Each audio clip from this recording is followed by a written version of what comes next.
वज़ीर-ए-आज़म पाकिस्तान शहबाज शरीफ ने अफगानिस्तान को दो टोक धमकी देते हुए ये वाज़ेह किया था कि अब आप लोगों को खारिजियों और पाकिस्तान में से एक का इंतखाब करना होगा। आज अफगानिस्तान की जानिब से इसका बड़ा खतरनाक और सख्त रद्दअमल भी सामने आ चुका है और साथ साथ अफगानिस्तान की अबूरी हुकूमत की जानिब से पाकिस्तान के ऊपर एक बहुत बड़ा इल्ज़ाम भी आयद किया जा चुका है और उसके अलावा एक इंतहाई शॉकिंग और अफसोसनाक वाक़या भी पेश आ चुका है कि तालिबान सवाबी तक पहुंच चुके हैं। इस वाक़ये की भी मुकम्मल तफसीलात आज के प्रोग्राम में आपके सामने रखेंगे। आज तारीख है 15 सितंबर 2025 और मैं हूं आपका मेज़बान आकिल हुसैन बाकरी। हमारे चैनल को भी आप लोगों ने ज़रूर सब्सक्राइब करना है और बेल आइकन को भी ज़रूर आप लोगों ने क्लिक करना है ताकि इस तरह के अपडेट्स से फौरी तौर पर आप तक पहुंच सके। नाज़रीन, टीटीपी की पाकिस्तान में बढ़ती हुई दहशतगर्दाना कार्रवाइयों के बाद इस वक्त पाकिस्तान और अफगानिस्तान के दरमियान हालात एक बार फिर दोबारा कशीदा हो चुके हैं। नाज़रीन, गुज़िश्ता रोज़ से एक दिन में ही सिक्योरिटी फोर्सेस के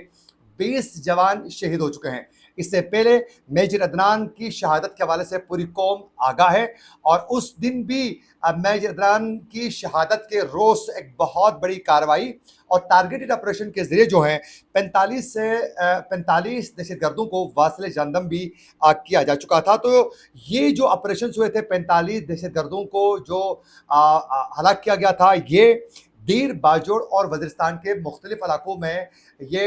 इंटेलिजेंस बेस्ड और टारगेटेड ऑपरेशन के जरिए जो हैं 45 दहशतगर्दों को मारा गया था। तो यूँ इस वक्त भी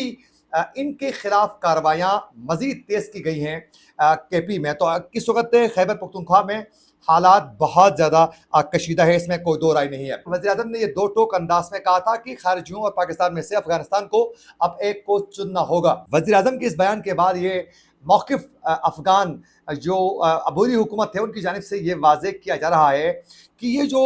टीटीपी के जो लोग हैं, जो पाकिस्तान में दहशतगर्दाना जो कार्रवाई कर रहे हैं, ये पाकिस्तान की आर्मी के खुद अपने ही लोग हैं। टीटीपी को बाकायदा सपोर्ट करने के मामले पर अफ़गान तालिबान, अफ़गानिस्तान के कम्युनिस्ट और अफ़गानिस्तान के डेमोक्रेट्स सारे जो हैं वो एक पेज पर हैं, यानी वो सब मिलकर, यानी पूरा अफ़गानिस्तान एक पेज पर है, पूरे मुत्तहिद हैं इस मामले पर कि हमने टीटीपी को हमने सपोर्ट करना है पाकिस्तान में दहशतगर्दाना कार्रवाइयाँ करवाने के लिए, क्योंकि उनका ये मानना है कि पाकिस्तान ने उनको मुख्तलिफ अदवार में पाकिस्तान नुकसान पहुंचा चुका है, तो हमने इस तरह इसका बदला लेना है। तो इस मामले पर पूरे अफ़गान जो हैं वो एक पेज पर दिखाई दे रहे। और इसके साथ साथ नाज़रीन, में जिससे अफसोसनाक और शॉकिंग वाक़े का पहले जिक्र कर रहा था, वो कुछ यूँ है कि नाज़रीन, आप लोगों को मालूम है कि टीटीपी की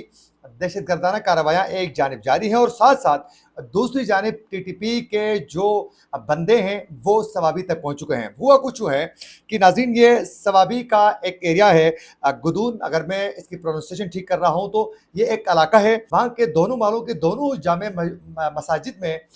जुमे के रोज़ जो हैं टीटीपी के जो बंदे हैं वो वहाँ आते हैं और उस मस्जिद में जुमे की नमाज के दौरान वहाँ वो आते हैं, नमाज अदा करके बाकायदा ख़िताब भी करते हैं और ख़िताब करते हुए वो रियासत के ख़िलाफ़ लोगों को उकसाते हैं और ये वाज़ेह तरीके से कहते हैं कि ये रियासत आप लोगों को इंसाफ फराहम नहीं कर सकती है। अगर आप लोग हमारा साथ देते हैं तो हम आप लोगों को फ़ैसले, आप लोगों के किसी भी इशू पर जो हैं हम फौरी तौर पर फ़ैसले सुनाते हैं, हम इंसाफ फराहम करते हैं और हम आप लोगों के लिए, आपके बच्चों के मुस्तकबिल के लिए बेहतर काम कर सकते हैं। ये रियासत यानी पाकिस्तान आपके लिए कुछ भी बेहतर नहीं कर सकती। लिहाजा रियासत के ख़िलाफ़ हथियार उठाने में हमारी मदद करें, आप हमारे साथ आएँ, अपने बच्चों को हमारे साथ भेजें, हमारे साथ आप लोगों ने ताउन करना है। अगर आप लोग आ नहीं सकते हैं हमारे साथ तो फिर आप लोगों ने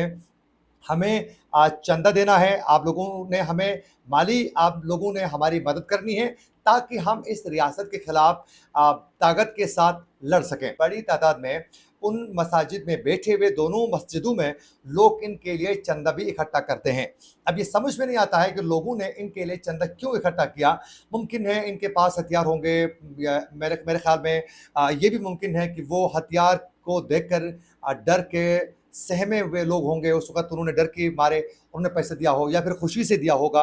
ये इस पे मैं कुछ नहीं कह सकता, लेकिन ये है कि वहाँ बाकायदा उन दहशतगर्दों के लिए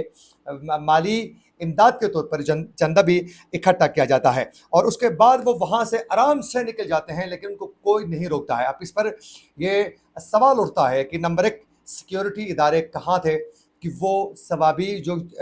اسلام آباد سے چند کلومیٹر کی دوری پر ہے وہ وہاں کیسے آئے، کے پی کی حکومت کیا کر رہی ہے، علی احمد گنڈاپور کیا کر رہا ہے، اور اس کے ساتھ ساتھ یہ جو حلقہ ہے یہ ثوابی کا، یہ اسد کیسر صاحب کا سابق اسپیکر قومی اسمبلی ان کا یہ حلقہ ہے۔ پولیس کچھ نہیں کہہ سکی اس وقت ان کو، ظاہر ہے لوگوں کو تو وہاں ڈر بھی خوف بھی ہوگا، کیونکہ پولیس جب کچھ نہیں کہہ سکتی ہے تو وہاں لوگ کیا کر سکتے ہیں۔ تو یہ افسوسناک واقعہ پیش آتے ہوئے یہ ٹی ٹی پی نے بڑے سائلنٹ موڈ میں یہ ایک باقاعدہ پاکستان کو واضح بھی کیا ہے کہ ہم اگر ثوابی تک پہنچ چکے ہیں تو پھر اسلام آباد پہنچنے میں بھی ہم دیر نہیں کر سکتے ہیں۔ لیکن سیکیورٹی اداروں کا اس وقت جو ہیں ثوابی میں اس طرح کی دہشت گردانہ کارروائیاں اور پھر اس طرح للکارتے ہوئے دندناتے ہوئے دہشت گردوں کا وہاں گھومنا، یہ ایک انتہائی افسوسناک اور ایک بہت بڑا سوال نشان یہاں اٹھتا ہے۔ ہمارا ویلوگ آپ لوگوں کو اچھا لگے تو ہمارے چینل کو ضرور سبسکرائب کریں اور بیل آئیکن کلک کر کے ہمارے فیس بک پیج کو بھی ضرور آپ لوگوں نے فالو کرنا ہے۔